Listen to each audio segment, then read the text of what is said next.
কবিগুরু রবীন্দ্রনাথ ঠাকুরের 164তম জন্মদিনে শিল্পী পক্ষের নিবেদন। এই শুধু অলস মায়া। রচনা সুস্মেলী দত্ত, চরিত্রায়নে মালবিকা গাঙ্গুলি, অরূপ চ্যাটার্জি, সোমা পালিত ঘোষ, বিতিকা নাথ, ডক্টর সৌরভ চন্দ্র, শ্রাবণী ভট্টাচার্য এবং সৌভিক সেন। আবহ অলোকেশ দে সরকার। এখন এ শুধু অলস মায়া।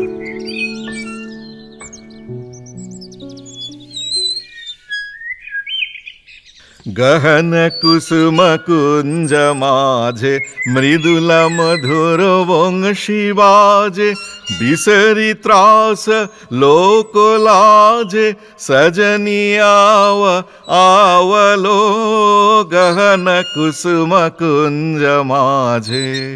বাহ, বেশ গাইলে তো রবি। জানো বৌঠান, জ্যোতিদাদার অশ্রুমতি নাটকে আমার লেখা এই গানটা যাচ্ছে। উফ, কি যে আনন্দ হচ্ছে না। আনন্দ না ছাই, তুমি আনন্দর বোঝোটা কি? আমি বুঝি। এই নির্জন দুপুরে মোরাম সাহেবের বাংলোর বাগানে তেঁতুলের আচার খেতে খেতে দোল খাওয়া, এর মতো কি আনন্দ কোথাও আছে?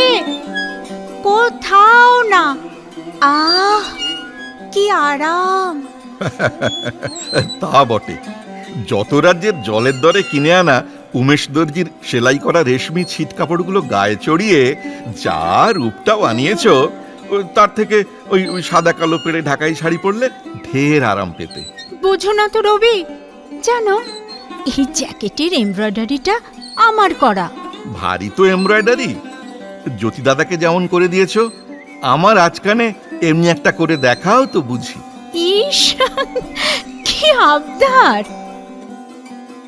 আমি তোমার পেয়েছি হৃদয় মাঝে, আর কিছু নাহি চাই গো,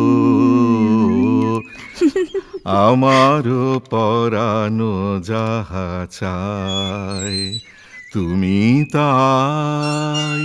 তাই বুঝি? তুমি তাই গো,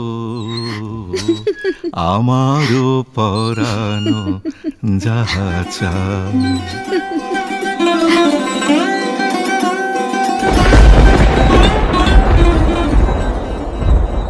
সেদিন আষাঢ়ের নবীন মেঘে আকাশ আচ্ছন্ন, ঘরের মধ্যে অন্ধকার ঘনীভূত হইয়াছে বলিয়া চারু তাহার উপর একান্ত ঝুঁকিয়া পড়িয়া কি লিখিতেছে।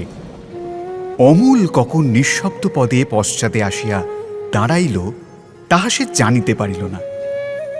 বাদলার স্নিগ্ধ আলোকে চারু লিখিয়া গেল আর পড়িতে লাগিল। কৃষ্ণ কলি আমি তারই বলি, আর যা বলে বলুক অন্য লোক। দেখেছিলেন ময়না পাড়ার মাঠে কালো মেয়ের কালো হরিণ চোখ। তবে যে বলো, তুমি লিখতে পারো না? এ কি, খাতাটা লুকিয়ে ফেললে কেন? এ তোমার ভারী অন্যায় ঠাকুরপো। কি অন্যায় করেছি? হ্যাঁ, লুকিয়ে লুকিয়ে দেখছিলে কেন? প্রকাশ্যে দেখতে পাইনে বলে। এ কি, তুমি লেখা পাতাটা ছিঁড়ে ফেলছো কেন? যদি তুমি পড়ো তাহলে কিন্তু তোমার সঙ্গে জন্মের মতো আরি, এই বলে দিল। এই দেখো, আর যদি পড়তে বারণ করো তো তোমার সঙ্গে জন্মের মতো। আমার মাথা খাও ঠাকুরপো, দিয়ে দাও। এই না, না। পড়ো না বলছি, না। লক্ষ্মী দাও না। অবশেষে চারুকেই হার মানিতে হইল।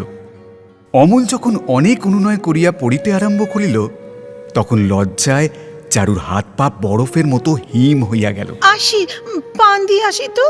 এই বলিয়া তাড়াতাড়ি পাশের ঘরে পান সাজিবার উপলক্ষ করিয়া চলিয়া গেল।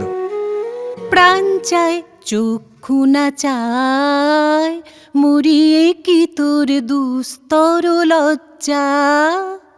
প্রাণ চায় চক্ষু না চায়, সুন্দর এসে ফিরে যায়, তবে কার লাগে মিথ্যা এ সজ্জা। প্রাণ চায় চক্ষু না চায়। আমরা যাব, যেখানে কোনো যাইনি নে সাহস করি, ডুবি যদি তো ডুবি না কেন, ডুবুক সবই, ডুবুক তরি। বন্যা, হুম? আমার জন্য আজ তুমি অপেক্ষা করেছিলে? হ্যাঁ মিতা, বৃষ্টির শব্দে সমস্ত দিন যেন তোমার পায়ের শব্দ শুনেছি। মনে হয়েছে কত অসম্ভব দূর থেকে যে আসছো তার ঠিক নেই। যেন শেষকালে আমার কাছে তো এসে পৌঁছলে আমার জীবনে। For God's sake, we are bound. Hold your tongue and let me laugh. বন্যা, আমার জীবনের মাঝখানটিতে ছিল এতকাল তোমাকে না জানার একটা একান্ত কালো গর্ত। আজ সেটা কানা চাপিয়ে ভরে উঠল, তার উপরে আলো ঝলমল করে সমস্ত আকাশের ছায়া পড়ে আজ সেইখানটা হয়েছে সবচেয়ে সুন্দর। এই যে আমি ক্রমাগতই কথা কয়ে যাচ্ছি, এ হচ্ছে ওই পরিপূর্ণ প্রাণ সরোবরের তরঙ্গধ্বনি। একে থামায় কে? মিতা, তুমি আজ সমস্ত দিন কি করছিলে? মনের মাঝখানটাতে তুমি ছিলে, একেবারে নিস্তব্ধ। তোমাকে কিছু বলতে যাচ্ছিলাম, কোথায় সেই কথা? আকাশ থেকে বৃষ্টি পড়ছে আর আমি কেবলই বলে চলেছি, কথা দাও, কথা দাও। এমনও দিনে তারে বলা যায়, এমনও ঘন ঘোর বরিশায়, এমনও দিনে মন খোলা যায়, এমনও মেঘস্বরে বাদল ঝড়ো ঝরে, তপনহীন ঘন তমসায়। এমনও দিনে তারে বলা যায়।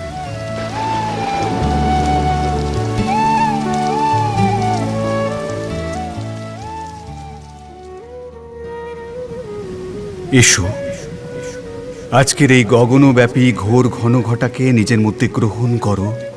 বহুদিনের কর্মক্ষোভ থেকে উত্থিত ধূলির আবরণ ধুয়ে আজ ভেসে যাক।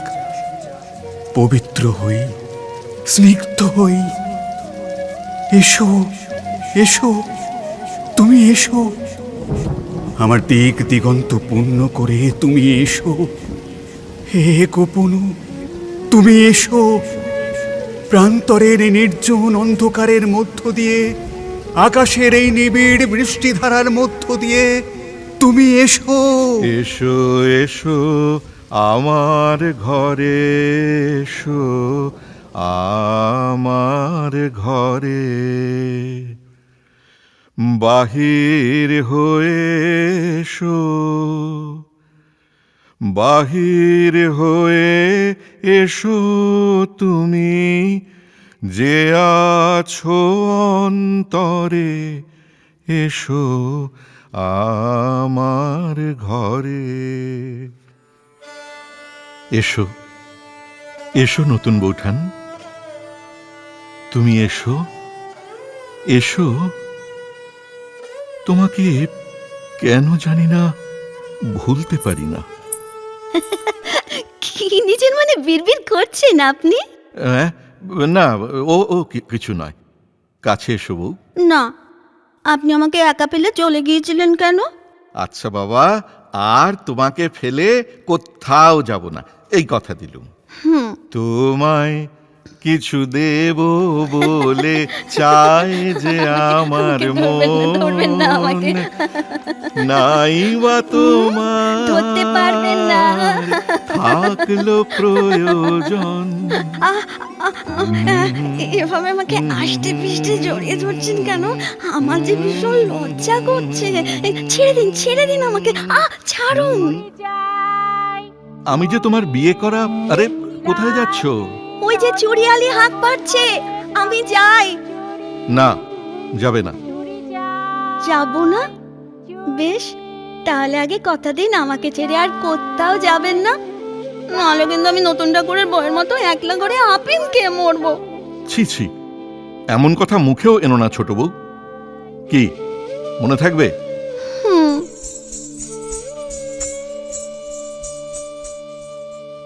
কেমন মেয়ে মৃণালিনী, সে কি অবোধ!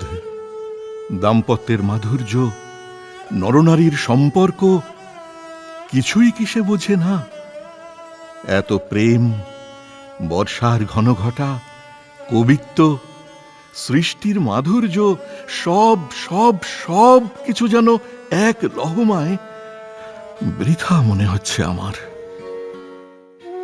মনে পড়ে গেল নতুন বৌঠান কাদম্বরীর কথা। তারপর একে একে মানুষপটে বিম্বিত হল নষ্টনীলের চারু অমল, শেষের কবিতার অমিত লাবণ্য, যারা ওরই সৃষ্ট চরিত্র আর তাদের আবেগঘন মুহূর্তগুলির কথা।